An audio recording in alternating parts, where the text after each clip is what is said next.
Daros la bienvenida. Buenas tardes, amigos.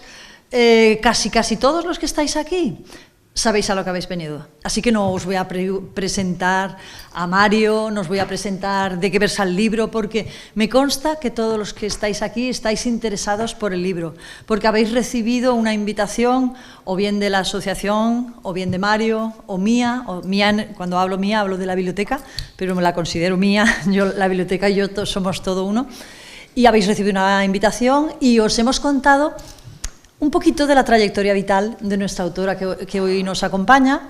Hemos incitado a eso, a que vengáis, porque resulta una vida muy interesante y sobre todo, además, porque ella edita en una editorial en la que este fin de semana se van a hacer una serie de actividades gracias a la asociación Alfasí.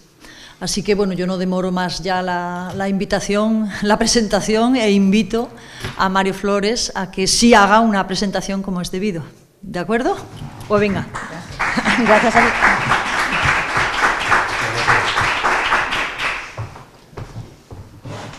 Bueno, muy buenas tardes. Como de bien nacido es ser agradecido, Teresa, muchas gracias por ofrecernos tu casa, que me consta que tú la sientes como propia, y es verdad que es difícil distinguir la biblioteca de Teresa y Teresa de la biblioteca. Las dos cosas son una, ¿eh? Muchas gracias por acogernos en tu casa.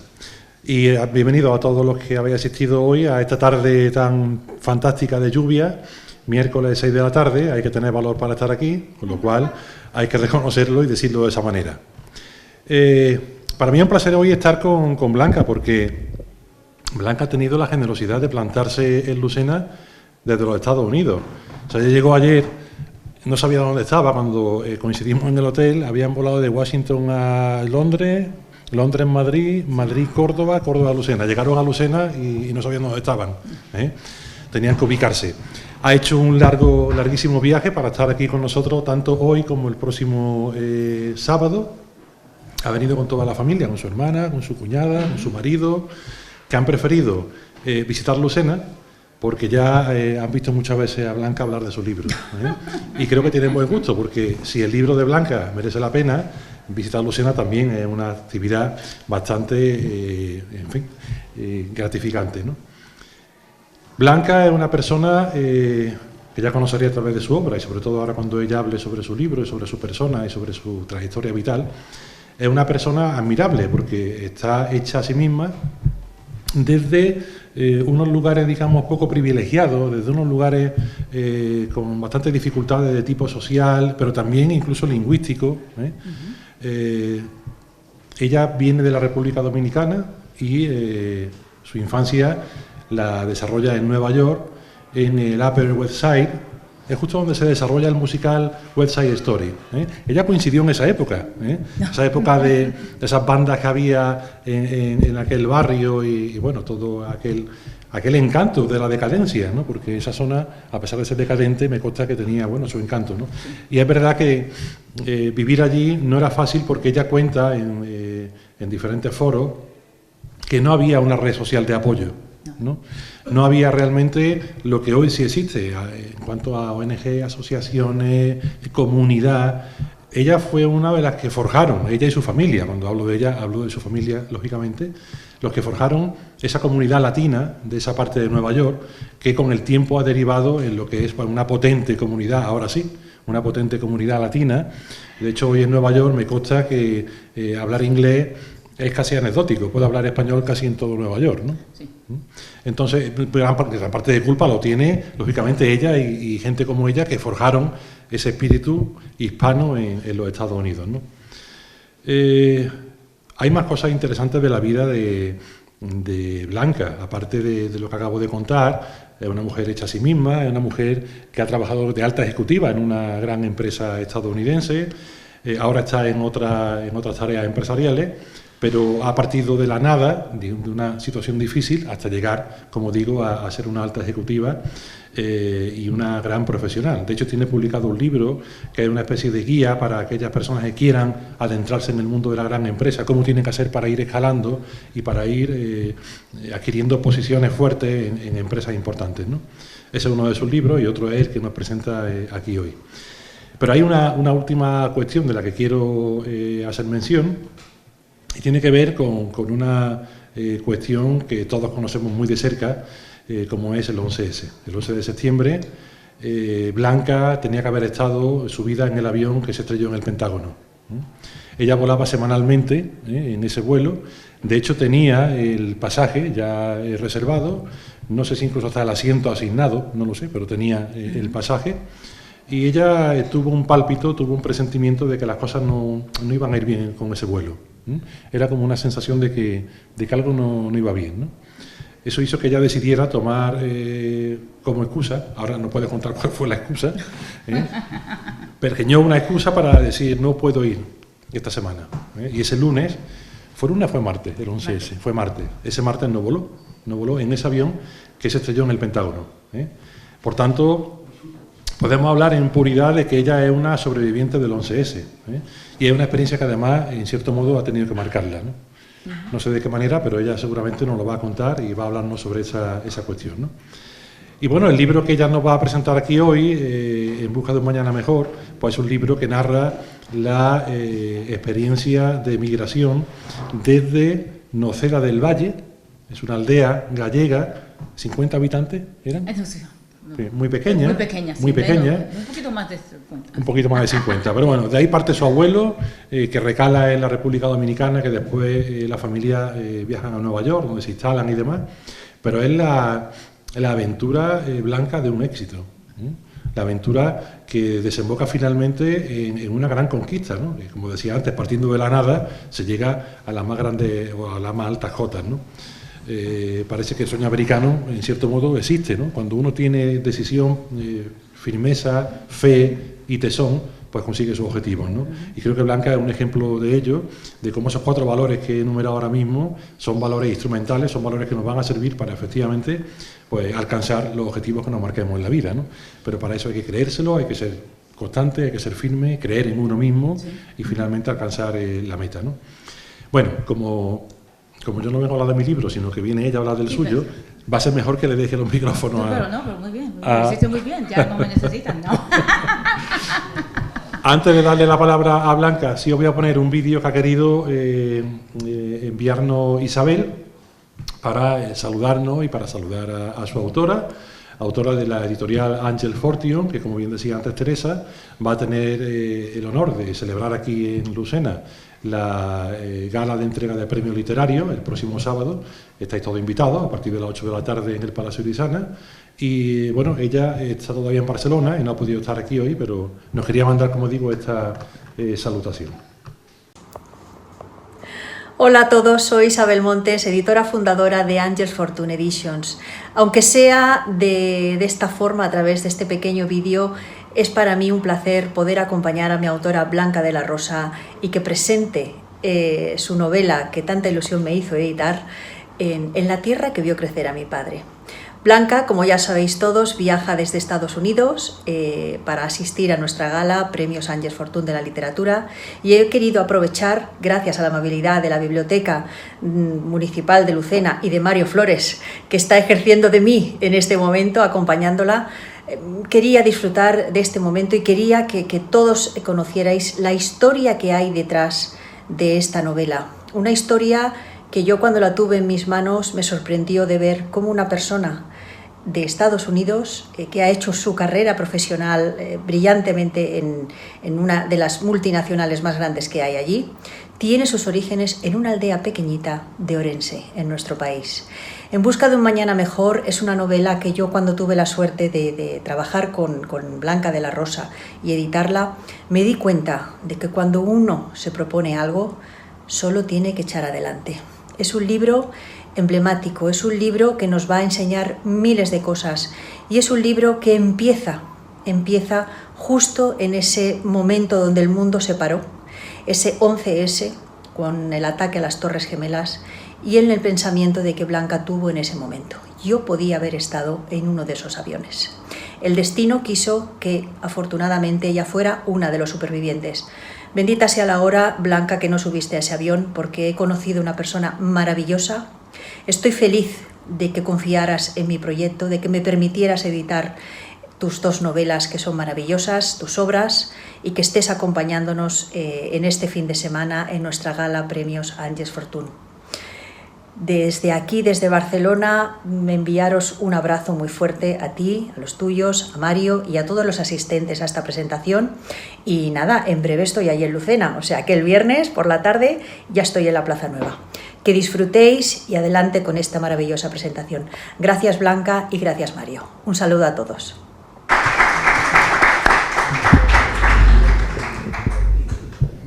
No sé. Bueno, buenas y gracias a todos por estar aquí. Muchas gracias por la invitación. Para mí, estoy muy agradecida de que me hayan invitado a pasar para acá y a escuchar un poco de mi historia, ¿sí? Bueno, ya como oyeron, cómo surgió esta novela, la idea, todos recordamos exactamente dónde estábamos cuando oímos que se estrellaron unos aviones en las Torres Gemelas. Mi cargo me obligaba a volar a Los Ángeles todos los meses, pero siempre me encontraba con esa pesadez, buscando excusa para no viajar, y siempre decía, ¿qué pasa? Cuando yo pasaba, o sea, cuando me iba a abordar el avión, cuando pasaba la puerta, me sentía como un calofrío, se sentía algo pésimo, y yo decía, ¿pero qué será? Porque yo viajaba bastante de negocio, viajaba bastante de vacaciones, que no es que le tengo miedo a viajar, pero cuando me tocaba ir a California, no le encontraba, no sabía por qué yo me sentía así, aunque realmente nunca hubiese predecido lo que pasó el día 11 de septiembre, pero me sentía que no quería ir, entonces buscaba cualquier excusa para no ir. Y mi jefe me vino a hablar a mí de una promoción que te van a mover para otro sitio. Y yo, entonces no tengo que ir a California, ¿verdad? Porque si me van a mover, no tengo que viajar. Y esa fue la excusa, porque siempre buscaba algo para no tener que montarme en ese avión. Y en ese tiempo, le digo sinceramente que cuando uno llega así, casi yo digo casi a la puerta de la muerte, porque me llegó tan cerca. A mí me tocó mucho tiempo superar eso. La verdad que me fueron meses para yo superar esa sensación de decir, pero ven acá, y cómo fue, qué pasó. Y entonces fue que yo dije, por eso era que cada vez que yo me iba a montar en ese avión, me sentía con calofrío, me sentía un ambiente pésimo. Pero entonces en ese tiempo comencé a escribir, comencé a hacer una documentación de lo que pasó, y así para ver si podía calmar un poco ese sentimiento que tenía, esa pesadez, a ver si se me pasaba. Y ahí fue que comencé a escribir. Pero de todo modo, me encontraba durante ese tiempo, en un momento donde todos estaban llorando por lo de las víctimas, y yo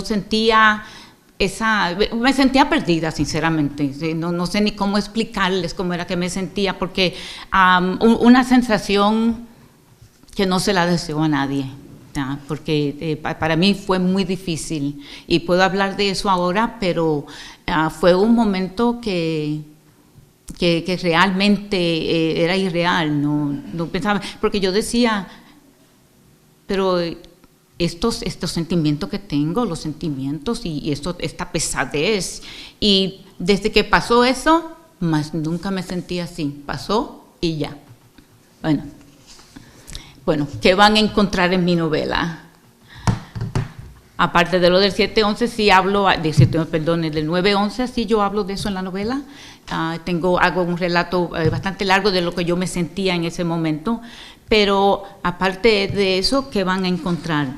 Bueno, en la primera parte van a conocer ¿qué van a encontrar en la novela? Comienza con mi abuelo en Galicia, y son 4 relatos cortos que están interconectados, que capturan las dificultades de la emigración, de la cultura, como estaba hablando Mario, cuando uno se muda de un sitio para otro, era bastante difícil para nosotros. Nosotros veníamos del Caribe, entonces un tiempo cálido, para entonces el frío, el idioma, las personas, porque no habían latinos allá, habían puertorriqueños, pero nosotros éramos dominicanos y no nos aceptaban. Entonces no nos aceptaban los blancos americanos, los puertorriqueños que eran latinos, ni los afroamericanos tampoco. Entonces uno se siente como tan solo. Entonces uno tiene que forjar su propio camino porque no hay nadie que le esté dando la mano a uno. Pero, y es bastante difícil cuando uno se muda. Por eso yo siempre defiendo mucho a los migrantes, los que vienen de otro país, los que vienen en busca de una mejor vida. Que hay gente que los critican, que los atacan. Yo no, yo quiero ayudarlos. Porque yo me acuerdo cuando nosotros llegamos, aunque yo tenía 6 años, me acuerdo lo que pasaron mis padres, que ellos en realidad no nos podían ayudar a nosotros con la escuela, con el trabajo, porque ellos no sabían, ellos no entendían, ellos también estaban tratando de buscarse la vida, ellos también estaban tratando de decir, ¿cómo forjamos un camino aquí en este país? No entendemos el idioma. Muy difícil para ellos, que ya cuando uno es más mayor es más difícil aprender un idioma. Nosotros pequeños aprendimos, yo no me acuerdo cuando aprendí a hablar inglés. El caso era que ya yo estaba hablando inglés, estaba leyendo, pero para los adultos era un poco más difícil. Bueno, en la primera parte van a conocer a José Fernández, a mi abuelo, y José Fernández salió de Orense con 16 años.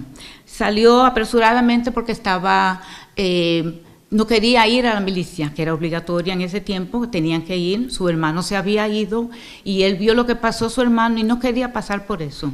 Con 16 años le dice a su padre, no quiero ir al servicio militar, me quiero ir para Cuba. En ese tiempo muchos españoles viajaban a Cuba y forjaban su vida allá. Pero con 16 años, sin mucha experiencia, José vivía una vida de mucho abandono, o sea, muy imprudente José. José estaba jugando en los casinos, con mujeres, pasándola muy bien, y todo un año él lo estaba pasando muy bien. Con 16 años estaba teniendo, como dicen allá en los Estados Unidos, a good time. Pero cuando él tuvo un año que no se comunicaba con su familia, y cuando vino a comunicarse, José se dio cuenta que su madre había muerto y él no sabía, porque no se comunicaba con la familia, no escribía. Entonces él siempre vivía con ese remordimiento de que sí, ella murió porque no sabía de mí, porque estaba angustiada, porque ella, antes de dejar que José se fuera, eso fue mucha angustia para ella sufrió mucho esa decisión de dejarlo viajar tan joven, pero de todos modos José se fue para Cuba. En Cuba tuvo 8 años, entonces después de ahí, que sentó un poco de cabeza, se fue para la República Dominicana y conoció a una muchacha que se llamaba María, y en María él finalmente hizo raíces, sembró raíces allí y tuvo su familia. Y en la segunda parte van a conocer a María Costa, y esta sección se llama Una mujer adelantada de su tiempo. María Costa era una mujer que no aceptaba las normas de su tiempo. Ella se crió en un tiempo del machismo en la República Dominicana, donde las mujeres tenían pocos y ningún derecho. Pero a pesar de todo eso, María hizo su vida como ella le dio su gana. Para el horror de sus padres, María se fuga con un hombre casado y vive como su amante bastante tiempo. Sus padres no, ya ustedes se imaginan en ese tiempo. Pero a pesar de todo eso, María fue una mujer vulnerable, con un lado muy femenino.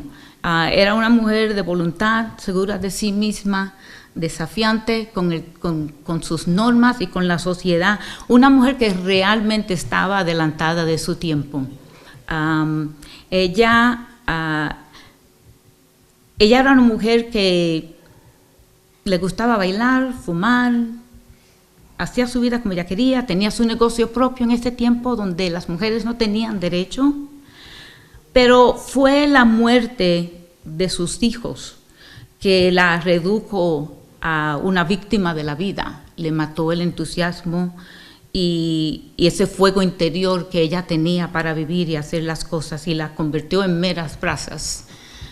María era una mujer que yo admiro mucho, porque era una mujer bastante fuerte y a mí yo admiro que ella en ese tiempo se paraba y decía no al machismo. Perdonen. En la tercera parte de Una vida de falsa dicotomía van a conocer a Carla. Carla, la hija de María y José, de su padre español, heredó el pelo oscuro, la piel clara y los rasgos europeos. Pero solo de la vida podría haber adquirido la actitud severa, la lengua afilada y la necesidad de ser el centro de atención y la inseguridad que a veces mostraba. Por una parte, Carla era víctima de la vida, pero por otra, ella negaba todo lo que era su madre. O sea, ella no quería ser como su mamá, ella quería nada con eso. Pero Carla fue una niña feliz, muy afortunada, con su papá se crió y ella se sentía muy especial porque su papá la trataba como una mujercita. Él se sentaba con ella y le hablaba sobre su vida en Galicia, sobre su familia española. Carla se crió conociendo la aldea, conociendo a su familia gallega, le escribía porque José, después que se dio cuenta que su madre había muerto, porque él nunca se comunicó, mas nunca dejó de comunicarse con su familia. Y le decía a Carla, hay que siempre comunicarse con la familia, siempre con la familia. Entonces ella se crió, aunque se crió en la República Dominicana, pero con su cabeza allá en Galicia, con su familia, con su padre. Entonces ella se sentía la niña más afortunada, hasta que José introdujo un elemento en su familia que se convirtió en la pesadilla más grande para Carla. Y después de eso su vida cambió totalmente. Y se lo dejo para que lo lean. Bueno, aquí en la cuarta parte, Una vida de incontables bendiciones y oportunidades, aquí le hablo un poco de lo que le estaba hablando originalmente, de cómo nos criamos allá en Nueva York. Nosotros llegamos en el 63 a Nueva York, ese 225 West de la 105, ese fue el primer apartamento donde vivimos, pero anterior de eso vivíamos en un cuarto, los tres hijos, mi mamá y mi papá, en un cuarto que mi mamá dividía con una cortina, porque no había habitación, no había baño en el cuarto, no había cocina. Ella tenía una cosita que se prendía para cocinar un poco y había que utilizar un baño público que había en el corredor. Entonces cuando nos mudamos ahí tampoco teníamos, nosotros los niños no teníamos habitación, dormíamos en la sala, en una sofá cama, pero mis padres por fin tenían una habitación. Luego nos mudamos para los proyectos de Nueva York. Ahí ven en el 830 Amsterdam Avenue, ahí fue que yo me crié. Y es un sitio donde de bajos recursos para los habitantes, pero para nosotros, sinceramente, que les digo que era lo máximo. Teníamos habitación, un apartamento limpio. Este apartamento, el primero, habían unas ratas así, cucarachas, muy bonito que se ve desde aquí, pero no entren allí. En ese tiempo, era un horror. Yo hasta el día de hoy nunca me olvido de esas ratas en ese apartamento. Pero cuando nos mudamos aquí al 830, que aunque era una vivienda de bajos recursos, para nosotros, high life. No, estábamos ya, lo habíamos logrado todo, porque allí, sinceramente, que era un edificio nuevo en 1965 y aunque era bastante peligroso, era lo único que nosotros conocíamos. Nosotros sabíamos por dónde bajar, por dónde qué evitar, y mucho peligro. Un sitio donde los problemas se resolvían a puñetazos. Eso no nadie hablaba, eso era, no, vamos, al que vinimos. Entonces, muy difícil, muy peligroso el ambiente, pero como les digo, nosotros no conocíamos otra cosa. Para nosotros ayer, estaba bien, ok, vea, ahora. No, ese no es Harlem, ese es Upper West Side. Harlem queda en el West Side, el oeste, ¿sí? Entonces el Harlem quedaba en el East Side, en el este. Entonces, en esta quinta parte yo le nombré de los proyectos de Nueva York floreció una rosa blanca. ¿Por qué? Porque allí no crecían flores, pero yo me desarrollé ahí. Ahí yo hablo en el libro de cuando uno se cría en un ambiente así, un ambiente tan difícil, eso forma tu personalidad, forma tus gustos, forma tu manera de ser. Y no hay nada en el mundo que va a erradicar eso. Uno puede tratar de cambiar, uno dice me tengo que mejorar, tengo que aprender a hablar mejor, tengo que aprender a vestir, acomodarme, pero realmente en el fondo yo todavía soy esa muchacha que se crió en esos proyectos, porque a mí me sacaron de los proyectos, pero los proyectos no los sacan dentro de mí, porque esa soy yo. Y a mí se me hizo muy difícil pasar de los proyectos de Nueva York a una empresa, porque le digo sinceramente que tuve que aprenderlo todo. Tuve que aprender a comportarme, porque allí no se resuelve nada con puñetazo. No, esto es diferente. Ahí tenemos que hablar, tenemos que negociar, ¿verdad? Entonces tuve que buscar la manera de superarme, de superar esa chica que cuando se siente abandonada, cuando se siente acosada, quiere salir a puñetazo, pero así no es, ¿no? Hay que buscar la manera de comportarse. Entonces, yo aprendí y gracias a Dios pude forjar una carrera de 35 años con esa compañía exitosa. Pude ir escalando, he viajado todos los Estados Unidos, he viajado casi por muchos sitios aquí en Europa, pasé mucho tiempo en Londres y casi todo Latinoamérica con el trabajo. Y le digo sinceramente que para mí era una bendición.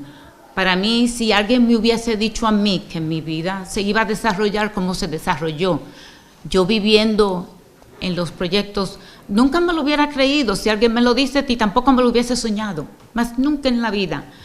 Porque a la verdad que sí he tenido bastante suerte y muchas bendiciones. Y soy muy agradecida con todo lo que yo he podido lograr. Entonces aquí quería traerlos otra vez a la novela, a José. Y a mí me gusta mucho este slide, porque yo creo que esto lo dice todo. Porque está bien que yo comencé a escribir cuando tuve lo del 9/11, pero realmente cuando yo me criaba, igual como cuando se criaba mi madre, que esto eran historias de boca, o sea que José tenía ese remordimiento, esa culpa de que su madre murió y él no estuvo allí. No tanto que no estuvo allí, sino él decía, ¿será que, porque ella se murió joven, será que yo causé eso? Porque ella estaba preocupada, ella estaba que no sabía de mí nada. Entonces él le contaba eso a su hija, esa historia, y esa misma historia ella nos las contaba a nosotros. Esa es mi mamá, mi hermano, mi hermana, y esa soy yo. Y yo me crié escuchando estas historias que me encontraba tan interesante cuando de ella hablaban, me la encontraba. O sea, yo no conocía a la familia gallega, pero sí la conocía, ¿ve? Sabíamos mucho de ellos, mi madre siempre hablaba de ellos, y aunque nunca lo vi, no lo había visto, yo lo conocí en el 17, cuando comencé a hacer, buscar información para ese libro, viajé hasta Galicia, los conocí. La casa de mi abuelo todavía está, aunque desbaratada, pero está allí todavía. Y para mí fue muy interesante, los conocí, hablé con ellos me contaron también de su parte, o sea, porque mi abuelo hablaba de su tiempo y lo que él acordaba, entonces ellos también hablaban de ellos cuando se criaban y los conocí y muy encantada. Y esta historia se la agradezco a mi abuelo José Fernández y a mi mamá, que nos contaba, que no dejó más nunca que se muriera esa historia. Y yo quería que mi familia y mis hijos también conocieran esa historia, porque para mí era bastante interesante. Y cuando comencé a escribir este libro, no conocía a mis abuelos. Bueno, a José lo conocí antes de morirse, que se mudó para Nueva York, pero a mi abuela no la conocí, pero realmente que llegué a conocerla a través del libro. A través del libro me venían información, ellos me ayudaron a escribir esta historia de ellos mismos. Y yo me siento muy agradecida con ellos porque me dieron su información. Allí ven que tengo unas barajas, juegos de azares. Era a José que le gustaba mucho el póker y llegó a la República Dominicana y para él eso fue su hogar. Él le decía hogar, dulce hogar. Cuando llegó a la República Dominicana, que se encontró ya allí y sembró raíces. ¿Y qué quiero que consiga de esta novela? Bueno, primeramente quería arrojar una luz positiva a la inmigración, porque especialmente en los Estados Unidos la inmigración no la ven muy favorable. Ya muchos que no quieren que vengan los inmigrantes y no quieren que venga. Y yo le digo a la gente, pero que la gente de color estaba aquí primero y que los europeos, ellos estaban aquí, los nativos, los indios nativos estaban allí, los taínos estaban cuando llegó Cristóbal Colón. Y entonces, y en este libro yo hablo sobre el Imperio Español, los taínos, que fueron los nativos que estaban allá en el Caribe, y la historia de la República Dominicana, que está intercalada entre la narrativa del libro. Tengo bastante, porque porque mucha gente, muchos latinos, no entienden ni saben por qué hay gente así como yo, que soy de piel oscura, pelo rizo, no saben la historia de cómo llegamos a ser. Yo soy parte africana, española y taíno. Entonces, esa mezcla, mucha gente no la entiende. Y yo quería entenderla yo y explicársela a la gente para que entiendan por qué hay gente que se ven así como yo. Porque cuando los españoles trajeron a los africanos, estaban los nativos, y los españoles se juntaron todos y entonces dejaron en la isla mulatos así como yo, que entonces no somos blancos, no somos negros, ¿qué somos? Y mucha gente no entiende eso. Yo viajé al África y en el África todos negros, y cuando yo llegué, se quedaban mirándome la gente, porque como quien dice, ¿esta de dónde viene? ¿Cómo es que...? No sé, estaban como un poco confusos conmigo, porque no era blanca, no era morena, pero era algo así, como dicen, in between. Entonces, esa era la mayor razón de la que yo quería explicar esa historia y que se entendiera, para que educar a la gente un poquito, y educar a los latinos que tampoco entienden por qué hay gente con ojos azules allí en México, porque no entienden, no saben, porque no están mirando la historia. Entonces yo escribo sobre esa historia en el libro. Y quisiera darle las gracias a ustedes por tenerme aquí, y me siento muy agradecida de que ustedes hayan llegado hasta aquí, y agradezco mucho su tiempo.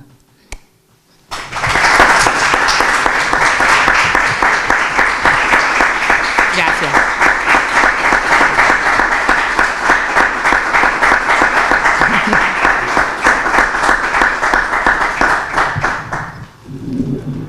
Bueno, Blanca, muchas gracias por tu testimonio. La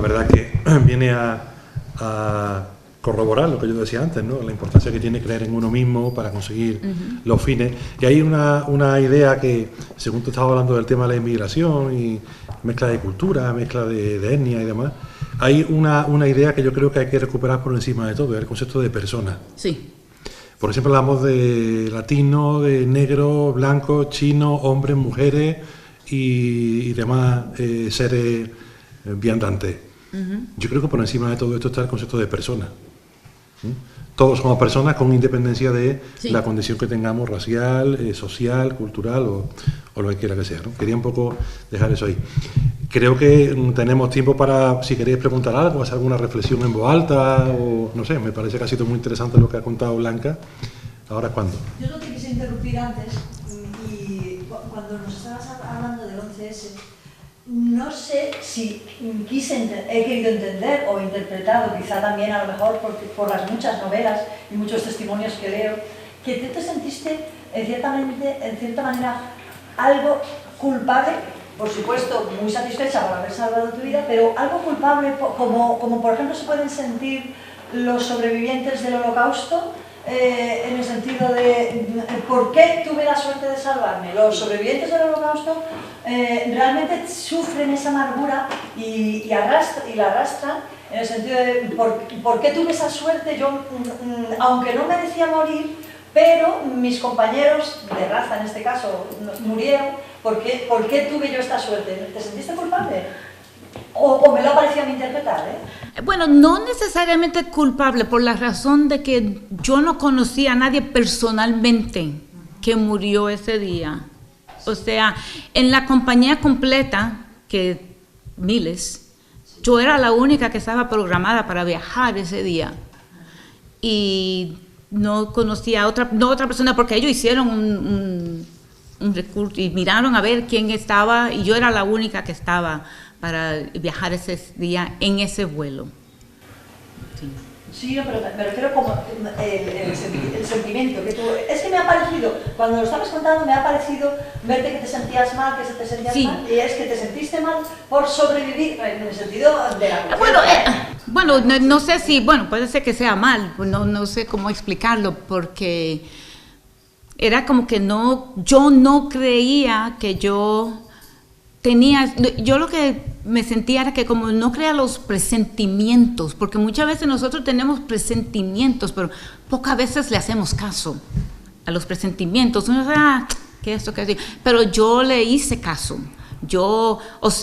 Conscientemente o no, le hice caso y no abordé y cancelé mi viaje. Pero puede ser que no sé si... Santos presentimientos, aunque no sea nada científico. Sí, exacto. Y yo siempre creo mucho en mis presentimientos, en mis instintos. Porque, mira una cosa, cuando uno se cría que no entiende el idioma, o sea, yo estaba en la escuela, no entendía el idioma, la maestra no hablaba inglés, no hablaba español, yo no hablaba inglés, los alumnos no hablaban español. Entonces, cuando uno se ve en un entorno así, uno tiene que llevarse de su instinto, tiene que decir, yo creo que lo que me dice es esto, lo que me dice aquello, y uno tiene que entonces, no tanto las palabras, sino el body language, los movimientos, como me hablaba la maestra, cómo se portaban los otros compañeros. Entonces uno tiene que mirar su entorno y decir, ¿qué hago con esto? Porque no entiendo lo que me están diciendo. Entonces yo me llevo mucho siempre de mis instintos y ese día, yo le digo sinceramente que yo no caí en cuenta de una vez. O sea, yo lo estaba mirando en la tele, se vieron las torres, se vio el Pentágono, pero entonces a la semana fue que yo me di cuenta. ¿Por qué? Porque cuando el avión se estrelló en el Pentágono, yo dije, no era el vuelo mío, porque el vuelo mío desde Washington, donde yo vivo en Virginia, en Dulles, no toma 1 hora para llegar al Pentágono, eso llega en 5 minutos. Pero entonces cuando me enteré de que ese vuelo se devolvió, o sea que él salió, dio su ruta y se devolvió al Pentágono. Entonces fue que yo caí en cuenta cuando miré el número de vuelo y le dije, bueno, pero es el mismo vuelo que yo tomo. Pero en ese momento, en ese instante, no sabía, porque en ese instante nadie sabía los detalles de lo que había pasado. Pero ya cuando se fue desarrollando, fue que entonces yo dije, oh my God, ahí yo caí. No, le digo que para mí eso fue una cosa máxima, porque sinceramente que no lo pude creer cuando me di cuenta. O sea, si hubiese sido en el momento que me doy cuenta, creo que iba a ser peor, pero no fue así. Toda la humanidad quedó pasmada por esas imágenes Sí. y ese acontecimiento. No, Creo que nadie de los que estamos en la sala, ni los que no están en la sala, pueden olvidar ese día, esa hora y ese horror. Claro, sí. Hay una palabra que has dicho, que no estoy muy de acuerdo, creo, y es que has nombrado varias veces la suerte, ¿no? ¿Perdón? ¿Cómo? La suerte, es decir, la suerte que he tenido, ¿no? Oh. Y no sé hasta qué punto que parece que la ley del esfuerzo no se valora, que hasta qué punto realmente es suerte o es eso que tú dices, ese esfuerzo, Sí. ese trabajo diario, ese buscarte la vida, y que no es tanta la suerte, sino que es el tesón y el trabajo, que yo creo que es algo que a lo mejor ahora mismo pues a veces echamos de menos, ¿no? Sí, y mire, yo estoy de acuerdo con lo que usted dice, porque uno tiene que buscársela, uno tiene que poner ese esfuerzo. Yo estudié de noche, porque yo no tenía para pagar una universidad de día, me casé jovencita, con 3 hijos, fui a la universidad de noche, por la mañana, cuando los niños dormían, estudiaba, y trabajé bastante duro para la licenciatura. Pero en los Estados Unidos, una persona como yo, latina, que no fui a escuela de categoría, como se dice, estudié de noche, las oportunidades no eran máximas, o sea que habían pocas oportunidades. Yo comencé en la móvil como una secretaria. Yo entré de secretaria, todavía no había terminado mis estudios, pero ahí sí tuve la suerte de encontrar mucha gente buena, mucha gente que valoraban mi trabajo, me valoraban a mí como persona y me dieron esa oportunidad. Porque sin esa oportunidad, había muchas que estaban allí también de secretarias que no tuvieron la suerte que tuve yo. A lo mejor no tenían el mismo impulso, las mismas ganas, o no sé, pero yo sí pude forjar ese paso y salir del secretariado, que es muy difícil hacerlo allá, porque o sea que no es que no se respeta, sino que cada cual en su ladito, ¿ok? Tú te quedas allí, que eso es tu trabajo allí, tú no tienes que venir aquí. Pero yo pude trasladarme del secretariado y subir escalando en la compañía, y todos los años sí iba y me iba bien. Pero sí trabajaba bastante duro. Yo tenía que trabajar, yo decía, más duro que el que me quedaba a la izquierda y el que me quedaba a la derecha, porque yo tenía que también comprobar que yo podía, tenía que comprobar que yo sabía, porque aunque no tenía la misma educación que algunos de mis compañeros, que fueron a escuelas de esa Ivy League, como le dicen, pude competir con ellos y pude hacerme una carrera. Hay que estar en el sitio adecuado, en el momento adecuado, además de estar muy preparado. Sí. Pero por comparar sociedades, conocemos tu trayectoria vital, familia de pocos recursos, dominicana, o sea, no muy bien vista en la sociedad norteamericana, sí. por tu origen latino, y por ser mujer. ¿Sí? ¿Qué me cuentas? Sí. Bueno, es que serían las 3. En el negocio, en la industria petrolera, que es la que trabajé yo, todos hombres, muy pocas mujeres. Yo le digo que hasta el día que me retiré, yo estaba en la sala de conferencia, todos hombres. Entonces, yo le digo que yo no me sentía menos, pero tampoco yo decía, yo soy una mujer, me tienen que tratar diferente. No, yo era uno de los chicos, yo era uno de ellos. Entonces uno tiene que ponerse de tú a tú con respeto, para que respeten a uno. Cuando yo viajaba a Latinoamérica, en Latinoamérica todavía existe mucho ese machismo. Y como yo era latina, ellos dicen, esa es latina, ella sabe el sitio de la mujer, ella lo conoce. Y se propasaban y hablaban y decían cosas inapropiadas. Hasta que yo tuve un día que decir, bueno, ya se acabó, vamos a dejar esto, porque si yo no fuera latina y yo fuera una americana, ustedes no se iban a comportar así, con ese que no respetan. Así es que lo paré, lo tuve que parar, y se sintieron, nadie dijo ni una palabra. Y yo le dije, digan todo lo que quieran decir ahora, pero ya se callan. Entonces, y era una mesa de hombres, todo hombres, porque ellos no respetaban, cuando yo viajaba a Latinoamérica, que una mujer viniera a representar al ExxonMobil y no mandaron un hombre. O sea, que ahí fue que yo tuve un poco más de problema, pero en los Estados Unidos nunca tuve ese problema, que yo decía, yo no, sinceramente no sabía cómo manejarlo, porque a mí nunca mis compañeros de trabajo me trataban así, nunca se propasaban conmigo así. Entonces, pero estos hombres latinos dicen, ok, ella entiende, ella sabe cómo es la cosa, ella no se va a ofender. Y se las dejé pasar una que dos veces y ya dije, no, tengo que ponerle paro a esto porque se están propasando, entonces ya, no estaba bien. Pero en los Estados Unidos nunca tuve ese problema dentro de la compañía, pero que también yo soy de carácter fuerte, yo tengo un carácter muy fuerte y, como le digo, donde uno se cría, forma uno su personalidad. Entonces, realmente no se metían mucho conmigo, yo no tenía problemas con los hombres, ellos no, ahí no había problema, no. Resulta difícil imaginarte pegando en la mesa un puñetazo. No sé, no la conozco mucho, de ayer nada más, pero la impresión me imagino que será compartida, ¿no? Está pegando una voz, no me lo imagino. No, imagínate, sí.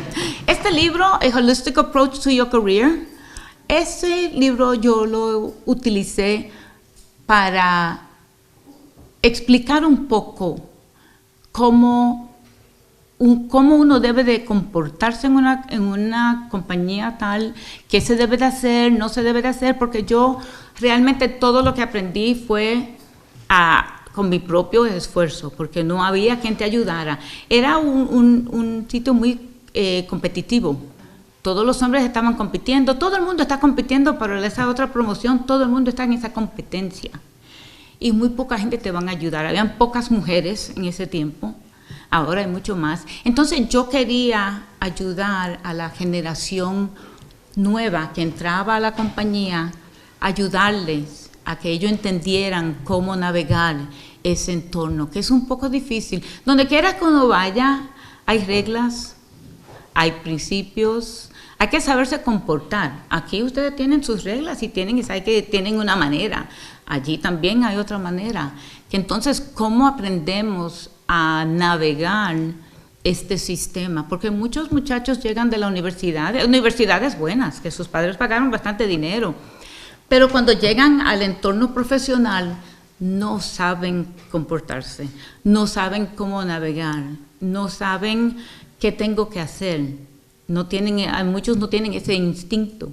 Entonces en este libro yo hablo sobre eso, yo hablo sobre estrategias que me ayudó a mí, que yo aprendí y cómo yo fracasé a veces, porque muchas veces que fracasé, no era todo bonito todos los días, no, yo tuve fracasos y bastante, pero iba aprendiendo de esos fracasos, yo iba aprendiendo.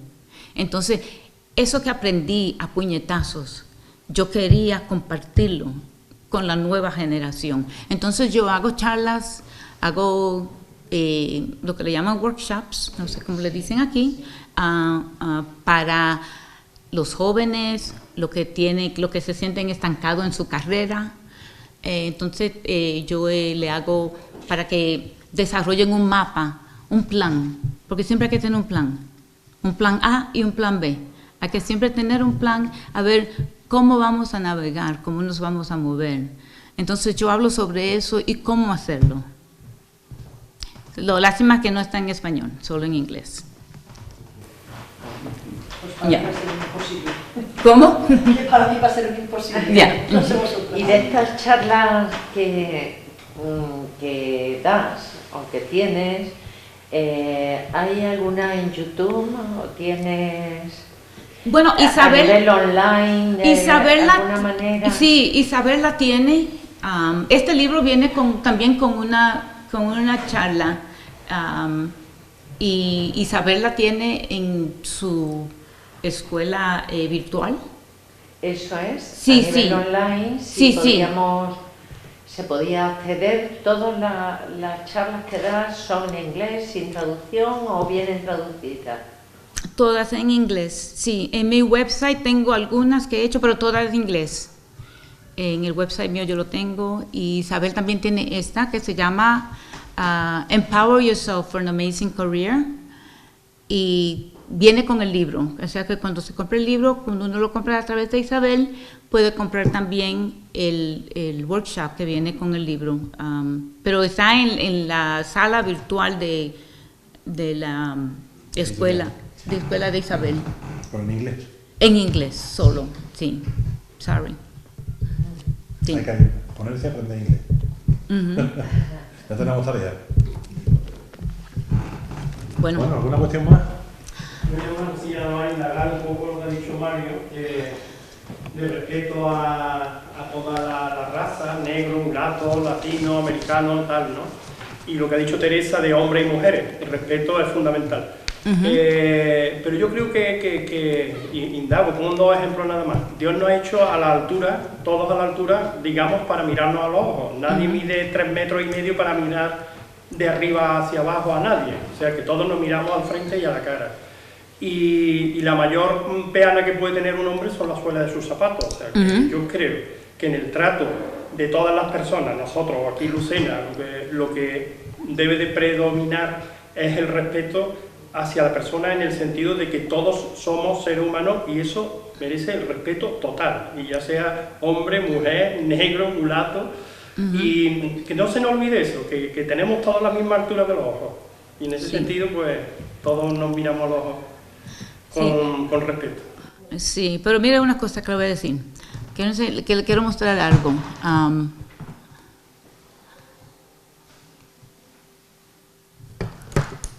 Se me pasó. Cuando yo me criaba, si ustedes ven, mi hermano, rubio, muy fino, muy claro. Mi mamá, una española, una mujer muy bonita, mi mamá. Miren aquí. Esta. Vean qué bonita. Entonces, mi hermana se parece mucho a mi mamá. No tan bonita, pero mucho se parece a mi mamá. Entonces aquí estaba yo. Usted habla así, me acuerdo de eso, porque mire lo que pasa. Yo era muy diferente. Yo tenía el pelo crespo, tenía la nariz chata, tenía los labios grandes y me sentía siempre, ¿cómo se dice?, acomplejada, porque todo el mundo decía, oye, pero no se parece nada a su hermana, no se parece nada a su hermano. Yo era la ovejita negra. Entonces, yo hablo mucho de eso en el libro, porque me sentía acomplejada, porque yo no me parecía a nadie. O sea, que yo no era como los demás, que eran finos, eran claros de piel. Yo soy la más oscura en mi casa. Entonces, pero tuve que aprender, como usted dice, a apreciar mis raíces africanas, mis raíces españolas y mis raíces nativas. Pero eso es con el tiempo, porque cuando uno se cría siempre escuchando que no es tan bonita como su hermana, que mira cómo se ve, uno se acompleja, aunque uno no quiera. No, sinceramente, aunque uno no quiera, uno se acompleja. Y entonces a mí me tomó tiempo superar eso en mí misma y decir, yo tengo que agradecer este pelo, agradecer esta nariz ñata. Y esta boca. ¿Ustedes ven cómo yo tengo la boca aquí? Que alguien me dice, la nieta mía me dice que porque yo estaba guapa. No, yo no estaba guapa. ¿Sabe lo que pasó ese día? Y nunca se me olvida. Cuando nos fuimos a retratar, mi mamá me dice, ay muchachas, recoge esos labios que están muy grandes. Entonces, ¿qué yo hice? Una niña de 6 años que entiende, recoge los labios, yo hice así. Pero quería compartirles eso, porque sinceramente, como usted dice, hay que apreciar de dónde venimos, porque realmente todos somos iguales. Al fin y al cabo, todos tenemos sangre igual, todos queremos lo mismo en la vida. Las prepotencias no sirven para nada, las prepotencias. Sí. El creerse superior. Claro, sí.